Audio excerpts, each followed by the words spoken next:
पुढची बातमी आहे बेस्ट संदर्भातली। बेस्टच्या निवृत्त कर्मचाऱ्यांचं बुधवारी तीव्र आंदोलन करण्यात आलं। अंतिम देयके न मिळाल्यानं कर्मचाऱ्यांमध्ये प्रचंड संतापाची लाट उसळलेली आहे। बेस्टच्या निवृत्त अधिकाऱ्यांचं बुधवारी आंदोलन होतंय। अंतिम देयके न मिळाल्यानं कर्मचाऱ्यांमध्ये संतापाची लाट आहे। दरम्यान या कर्मचाऱ्यांचं नेमकं म्हणणं तरी काय, पाहूयात ग्राफिक्सच्या माध्यमातून।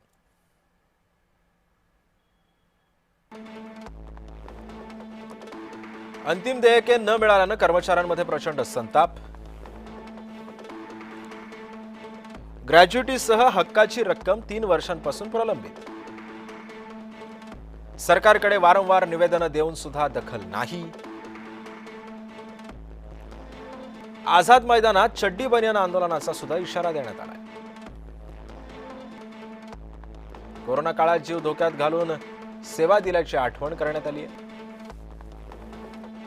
मागण्या मान्य न झाल्यास आंदोलन अधिकच तीव्र करण्याचा इशारा सुद्धा या कर्मचाऱ्यांनी दिलाय।